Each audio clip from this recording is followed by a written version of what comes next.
बिरशा मां ख़बर ॾींदा हलूं त शादी कई आहे को ॾोह नाहे कयो माइट जान जा वेरी बणिजी विया आहिनि। निकाह बाद दरबदरी वारी ज़िंदगी गुज़ारे रहिया आहियूं। अहिड़े ख़्यालनि जो इज़हार ताज कॉलोनी नवाबशाह जी रहंदड़ 18 साला सना बतूल बिंत सफ़दर अली वटू पंहिंजे मुड़ुस मोहम्मद उज़ैर वल्द गुल मोहम्मद गोपांग हाला में मुक़ामी सहाफ़ियुनि सां ॻाल्हाईंदे चयो त सना बतूल आहे। मुंहिंजे वालिद जो नालो सफ़दर अली आहे। मां नवाबशाह शहर ऐं कॉलोनी ताज कॉलोनी में रहंदी आहियां। जी मां हिन उज़ैर खे 3 साल खां सुञाणंदी आहियां ऐं मुंहिंजी मर्ज़ी खां बावजूद मुंहिंजे घर वारनि ॿिए हंधि रिश्तो करे छॾियो। इन जे करे मुंहिंजे घर वारनि खे ख़बर हुई त मां हिन खे पसंदि कंदी आहियां। मुंहिंजी मर्ज़ी खां बग़ैर उन्हनि ॿिए हंधि रिश्तो करे छॾियो। हिन जे करे मां तयारी कोर्ट में अची निकाह कयो पंहिंजी रज़ा ख़ुशी सां। पंहिंजी कोई ज़हनी दबाव कोन हो, न की मूंखे टॉर्चर कयो। पंहिंजी मर्ज़ी सां अची पंहिंजी रज़ा ख़ुशी सां अची मां उज़ैर सां निकाह कयो आहे।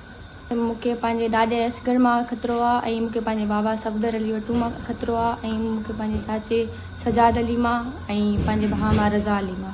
इहो ई चवणो आहे त जेके बि इहे केस कंदा उहे सभु कुरान मां पंहिंजी मर्ज़ी जी मालिक आहे। मां पंहिंजी रज़ा ख़ुशी सां अची कई आहे ऐं इहे केस जेके बि कया आहिनि सभु कुरान। सब्सक्राइब कयो अवामी न्यूज़ HD खे ऐं ताज़ा तरीन ख़बरुनि लाइ ॾिसंदा रहो अवामी न्यूज़ HD।